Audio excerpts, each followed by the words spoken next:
Yang pertama kali diajarkan oleh Nabi Sallallahu Alaihi Wasallam dalam prinsip 5 ta ini. Dalam At-Tamhid misalnya, ya, beliau memulai dari surat Qaf sampai dengan surat An-Nas. Dengan mulai misalnya mencontohkan bagaimana prosesnya tamhid ini mengenalkan Quran dulu.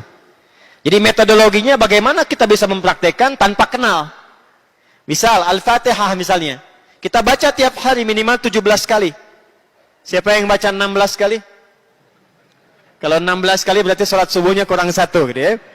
Ya, kita baca Al-Fatihah 17 kali. Tapi pernahkah kita kenal misalnya kenapa disebut Al-Fatihah? Ada berapa namanya? Apa kisahnya? Asbabun nuzulnya? Apa fadilahnya? Apa manfaatnya? Dan ini nanti dibuat dengan cara yang menyenangkan. Dibawa ke rumah, orang tua ngobrol dengan anak, metode tebak-tebakan, kemudian ada metode tanya jawab. Itu adalah tamhid, mengenalkan Quran sehingga merasa ada rasa mengenal dengan ayat yang akan digali.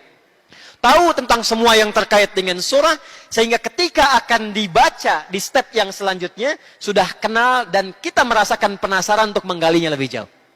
Baik, setelah kita memahami termotivasi ingin tahu tentang Quran lebih dalam, step yang kedua tadi membacanya dengan benar, tilawah. Step yang ketiga paham tafsirnya. Yang keempat, nah ini yang paling mahal ini. Tadabbur. Memahami setiap rahasia dalam kandungan huruf-huruf dan kalimat Qur'annya. Tadi beliau contohkan Bismillahirrahmanirrahim. 114 kali disebutkan dalam Al-Quran. Itu bukan hanya berapa kali disebutkan. Tapi kenapa menggunakan kalimat Bismillah? Bukan Bismi misalnya Al-Jabbar. Bismi Al-Azim. Kenapa menggunakan kata Bismillah? Disebutkan berapa kali huruf ba-nya ini? Disebutkan berapa kali kata Allahnya? Dianalisis kenapa kalimatnya ada di situ. Kenapa Ar-Rahman? Kenapa Ar-Rahim? Sampai paham betul setiap hurufnya.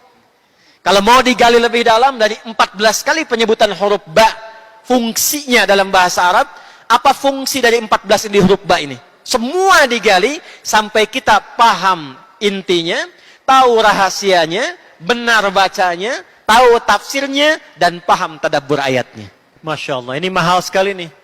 Setelah kita memahami setiap hurufnya, setiap kalimatnya, tersisa yang terakhir yang kelima, tazkiyah. Prakteknya. Bagaimana memahami ayat itu dan meresapkan pada jiwa kita, sehingga menjadi sifat dan karakter yang dipraktekkan dalam kehidupan. Contoh beliau tadi contohkan, ketika Allah membuka Al-Quran dengan kalimat Bismillahirrahmanirrahim, Allah saja yang pencipta membuka Quran dengan Bismillahirrahmanirrahim. Kenapa kita yang hambanya tidak mengawali aktivitas kita dengan menyebut nama Allah Bismillahirrahmanirrahim? Saat makan Bismillahirrahmanirrahim, pakai pakaian Bismillahirrahmanirrahim. Bahkan sampai Nabi menerangkan kullu amrin dzibalin la yubda'u fi Bismillahirrahmanirrahim fahuwa abtar au aqta. Sampai saking pentingnya Bismillahirrahmanirrahim, Nabi mengatakan, setiap ada perbuatan baik gak dimulai dengan Bismillahirrahmanirrahim, terputus keberkahan dan pahalanya di sisi Allah Subhanahu wa taala. Allah saja memulai pakai Bismillahirrahmanirrahim. Masa kita yang hamba gak pakai bismillah? 1. 2, kita belajar sifat-sifat di situ. Takhalluq.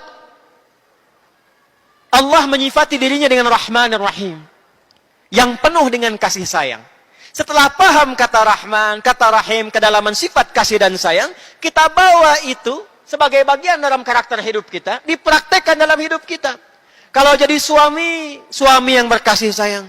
Jangan sampai tiap hari baca Bismillahirrahmanirrahim, tapi kasar pada pasangan.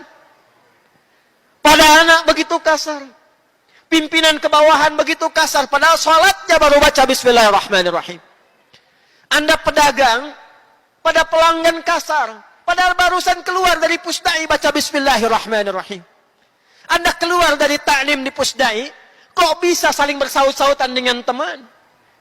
Saling kasar, tidak menyapa. Padahal baru baca solat baca Bismillahirrahmanirrahim. Maka di mana kalimat Rahman dan Rahim yang biasa kita baca itu? Mungkin Anda khatam di tilawah. Mungkin Anda khatam di hifdzul Quran. Mungkin Anda hatam di tadabbur, tapi prakteknya, hatamkah Anda mempraktekkan semua ayat yang Anda baca dan hafalkan itu? Dan itu akan dihisab. Ini yang